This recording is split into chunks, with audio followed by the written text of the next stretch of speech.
nuestra vida cristiana.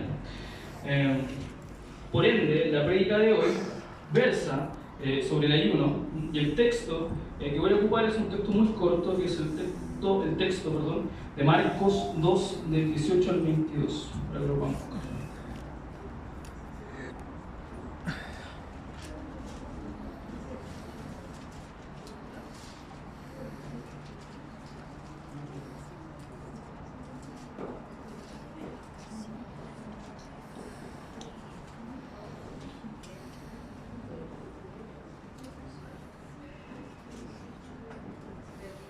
Marcos 2, del 18 al 22.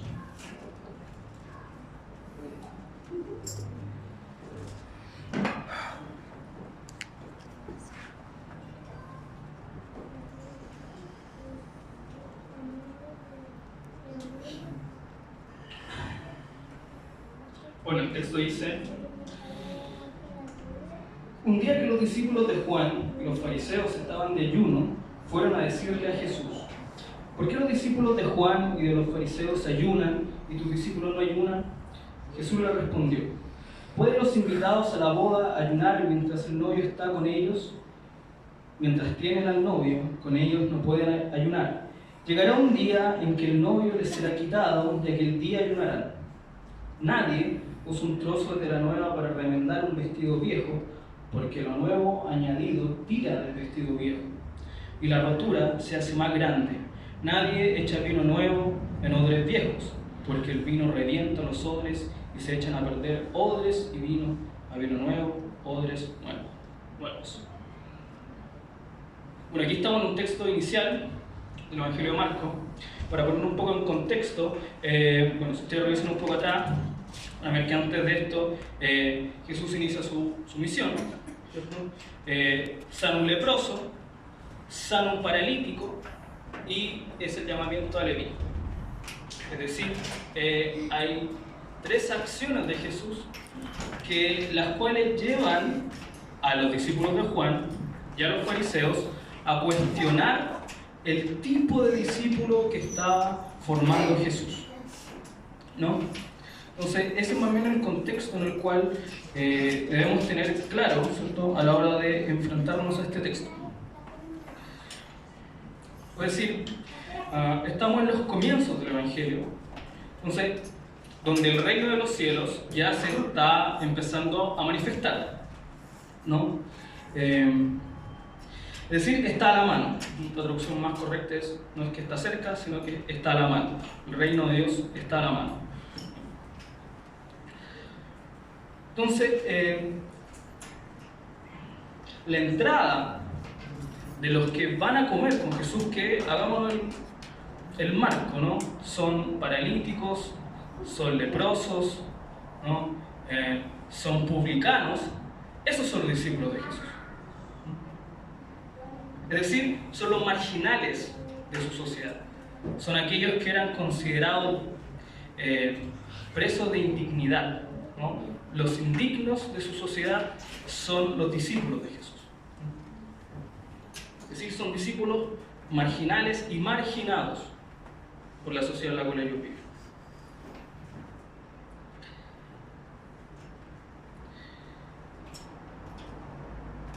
Bueno, también algo introductorio también que podemos tener en claro es cuál es el contexto en el cual se escribió el Evangelio de Marcos, ¿no? El Evangelio de Marcos se escribió en el año 72, ¿no? Es una fecha muy importante. ¿Por qué?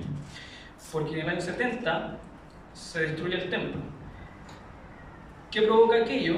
Provoca la decisión, la división entre el judaísmo y el cristianismo, ¿ya? En ese momento es cuando el cristianismo deja de ser una secta de los judíos, hace una religión propia. Es decir, toma vuelo propio, vamos a decir, el cristianismo. Anteriormente a eso era la secta de los mesiánicos, así como estaban los fariseos, estaban los saduceos, estaban los mesiánicos, los que creían que Jesús era el Mesías. Y por ende, lo más probable es que este evangelio sea escrito por ahí por Siria, Antioquía, en un momento en el cual ellos están viviendo una crisis muy fuerte de identidad, porque habían sido expulsados por el grupo que primeramente lo había recibido o lo había aceptado, ¿no? Entonces estamos hablando no solamente ya no es una comunidad que es parte de un todo, sino que es una comunidad que está al margen, ¿sí? Es una comunidad que está ya en lo marginal, ¿ya? Y se automargina por ello, ¿no? Porque ya no es parte de ninguna religión institucionalizada. Bueno, entonces, para entrar ya de lleno en el texto, está el versículo 18, que dice: un día que los discípulos de Juan y los fariseos estaban de ayuno, fueron a decirle a Jesús: ¿por qué los discípulos de Juan y de los fariseos ayunan y tus discípulos no ayunan? Bueno, aquí hay que tener algo claro de que un judío fiel aceptaría a buena y a primera el camino de Jesús, solo a condición de que éste le exigiese ciertas penitencias a sus discípulos. Y aquí estamos viendo de que Jesús hace todo lo contrario, es decir, no les exige, sino que son parte de los banquetes.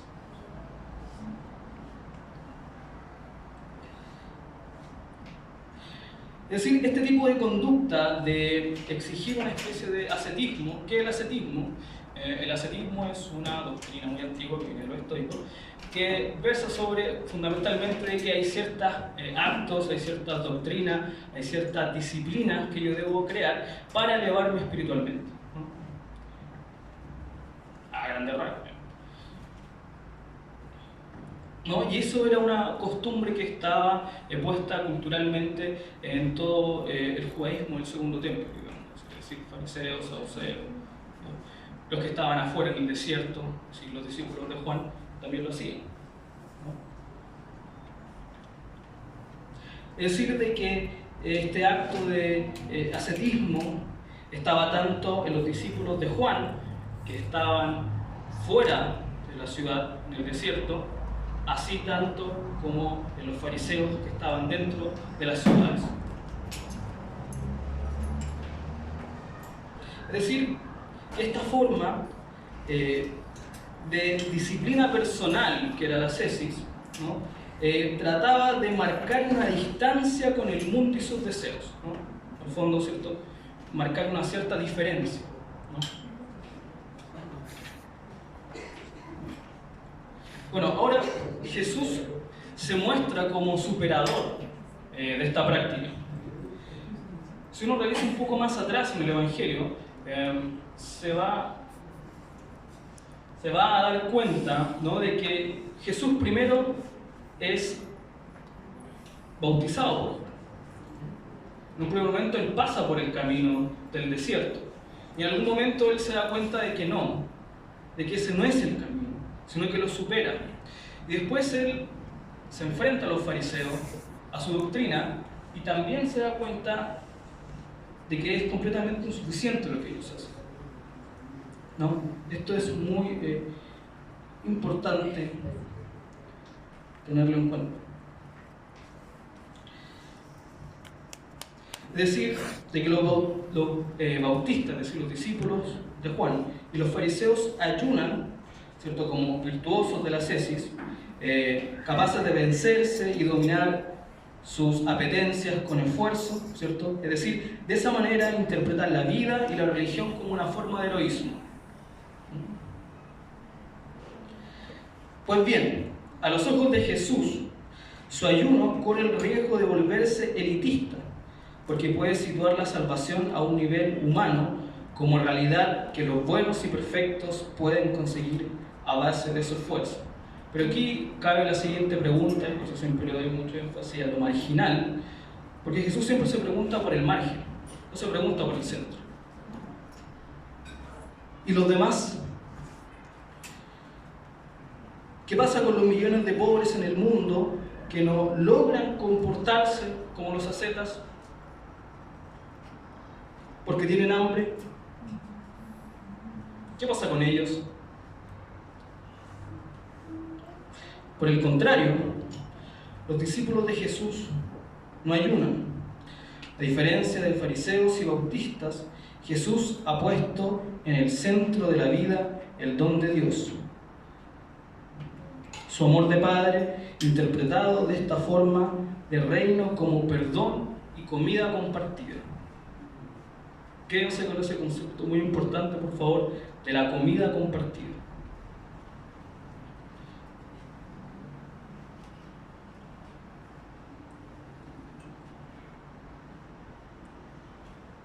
Es decir, de que el reino de Dios, ¿no? En estos momentos hay un cierto componente misional. ¿Por qué? Porque al contrario del ayuno que es legalista, ¿no? Que no es...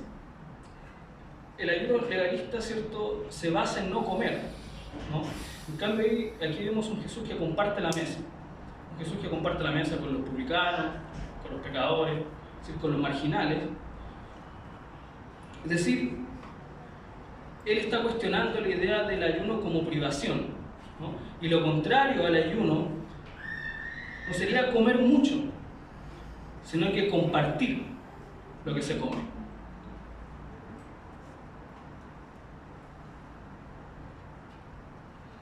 Esto significa que hay un componente misional, porque la mesa Jesús no la comparte con cualquiera.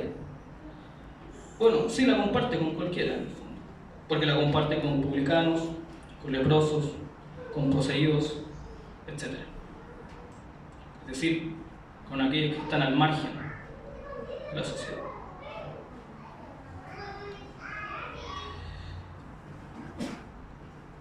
Con ellos hay que transmitir el gozo del reino, el gozo que por medio de Jesús es posible. Es decir, Dios al compartir la mesa con ellos lo que les muestra es que hay otra forma de vida posible, porque los hace partícipes de sus prácticas. Es decir, le está diciendo, no es condición ni tu condición étnica, ni tu condición social, ni ninguna, para ser parte de la mesa que compartimos todos.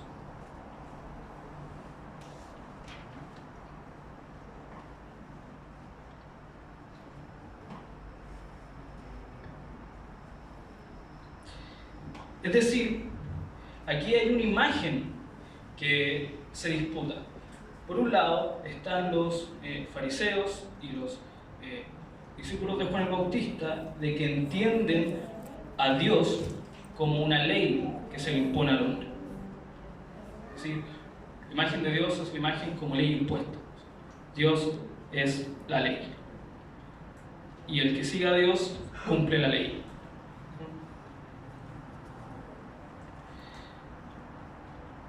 En cambio, Jesús define a Dios como el Dios de la vida y de la mesa compartida. Es decir, de que aquí ya muestra la idea de que su sacrificio se da en función de dar vida y vida en abundancia.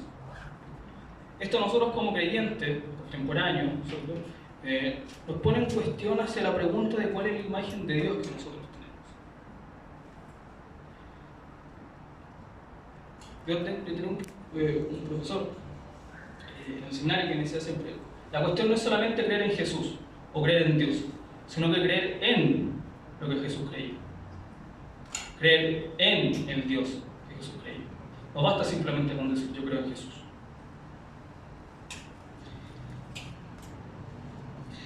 ¿Cuál es la imagen que nosotros tenemos de Dios? Una imagen que es legalista, que expresa de las formas, o tenemos una imagen de un Dios que rompe las formas porque lo que a Él le importa es compartir la mesa con los otros.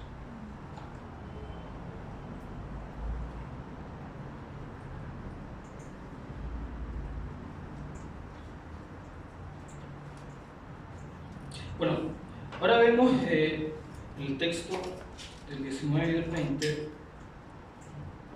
vemos la respuesta de Jesús ante la pregunta de los fariseos. Ya está planteado el problema, ¿sí? ¿Cuál es la imagen de Dios que tienen los discípulos de quienes siguen los fariseos, de quienes siguen a Juan, de quienes siguen a Jesús? Hay dos imágenes de Dios en disputa. Por ende, lo importante acá es entender cuál es la naturaleza del discípulo. ¿Qué significa ser discípulo de Jesús? Bueno, y aquí Jesús responde. Dice, ¿pueden los invitados a la boda ayunar mientras el novio está con ellos? Mientras tienen al novio con ellos, no pueden ayunar. Llegará un día en que el novio les será quitado, y aquel día ayunará. Bueno, primero hay un principio general que Jesús pone, ¿no? El principio general es que los amigos del novio no ayunan. ¿Quiénes son los amigos del novio? Los poseídos, los leprosos, los publicanos y los paralíticos.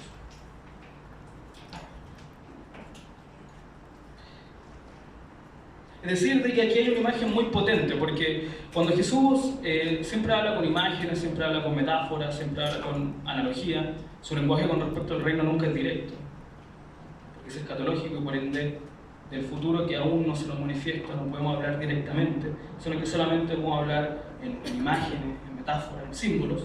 Por aquí ocupa la imagen de la venida del reino, es como una boda. Y en una boda no hay privación. Es decir, no hay ascetismo, porque sería indecoroso no comer en una boda. La imagen que hay es la imagen de la mesa compartida. Y en la mesa compartida, al igual que en una boda, hay un gozo de estar con los otros. Uno en las bodas, ¿cierto? A la gente cercana que no tiene que ser yo, y uno goza estando con ellos.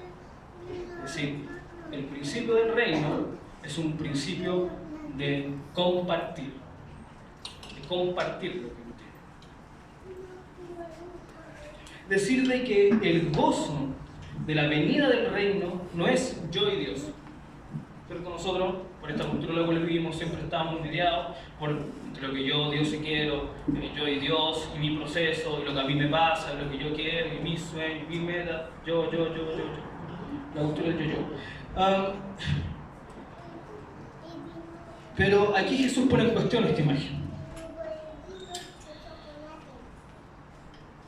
Es decir, de que el gozo no es entre Dios y Dios, sino ver la vida de Dios en los otros.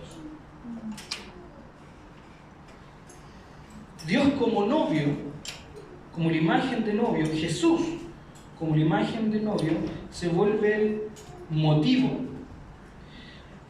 aquello que nos religa, es decir, es el motivo de aquello que nos une, en la causa de la unión entre los humanos, en la causa de la superación de las diferencias entre los humanos por algo mucho mayor que se llama reino de Dios. ¿Sí? Y ese gozo significa que el reino está en la mano. La mesa compartida, el poder compartir con alguien distinto de mí, es la señal de que tenemos esa realidad que llamamos reino de Dios a la mano. O, como dicen otras traducciones, el reino de Dios se acerca. Esa es la señal de que el reino de Dios se acerca. Es decir, es una señal escatológica. Habla del fin.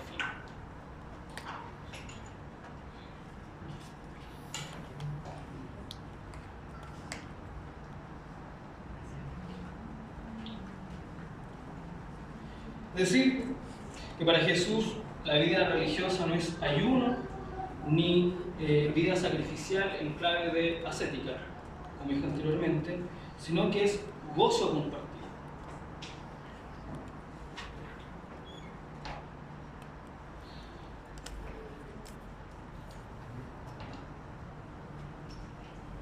Bueno, pero después de aquello, Jesús en el versículo 20 narra una excepción, ¿no? El versículo 20 dice: llegará un día en que el novio les será quitado, de que el día ayunará. Parece que se está contradiciendo, al menos en un primer momento. Bueno, este apartado nos empieza a dar luz sobre el ayuno cristiano. El novio se irá, ¿no? Este es un símbolo de que de alguna manera, ¿cierto?, está adelantando el escritor del Evangelio la muerte de Jesús.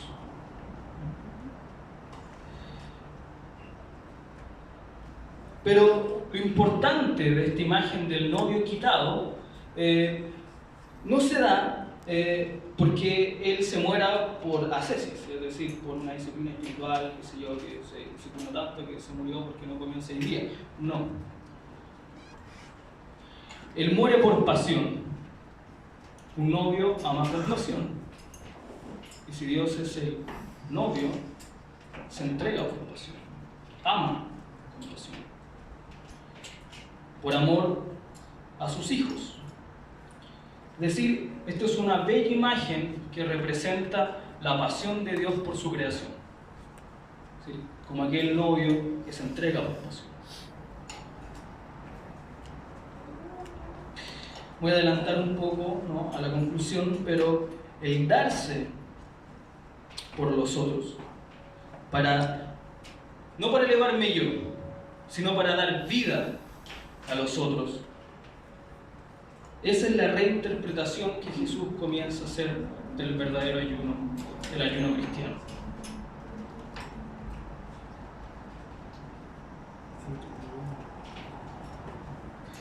Posterior a eso, Jesús, en el versículo 21 y 22, entrega 2 símbolos. Que dice: nadie usa un trozo de tela nueva para remendar un vestido viejo, porque lo nuevo añadido tira el vestido viejo y la rotura se hace más grande. Nadie echa vino nuevo en odres viejos, porque el vino revienta los odres y se echan a perder odres y vino a vino nuevo, odres nuevos. ¿Cuáles son esos paños viejos? ¿Cuáles son esos odres viejos que no son capaces de soportar las telas nuevas y el vino nuevo? Bueno, como ya quizá algunos pudieron deducir, estos son los discípulos de Juan y los fariseos. Ellos con su legalismo no son capaces de comprender el nuevo ayuno que Jesús propone, ya que siguen anclados a la imagen de Dios como aquel que se manifiesta como ley ante los hombres. Solo aquel que ve a Dios como lo revela Jesús, es decir, un Dios que se muestra como vida y don, un Dios que se manifiesta como aquel que comparte la mesa, podrá entender la profundidad del nuevo ayuno. Ya que antes de ayunar hay que aprender a compartir los unos con los otros.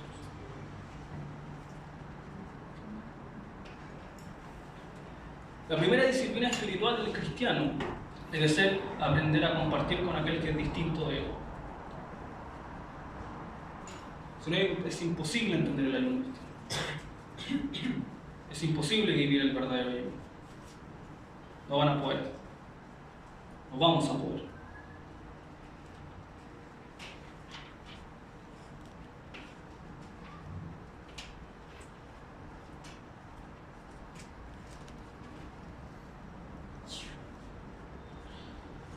Es decir, de alguna manera, tenemos 3 tipos de ayuno.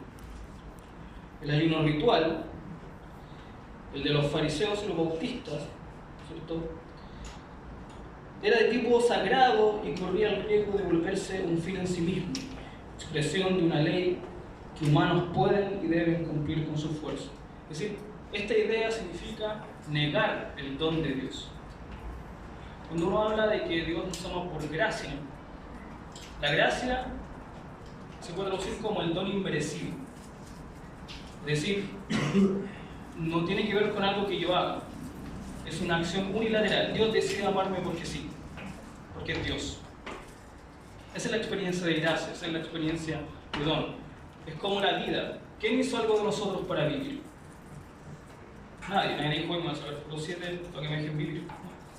Uno nace. No es algo que yo elija. Yo no elijo el don de la vida.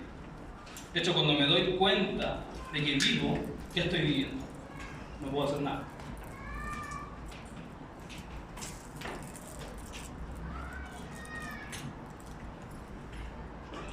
Jesús lo ha superado de tal forma que todos los intentos por recuperarlo al modo antiguo significan la recaída del judaísmo legalista.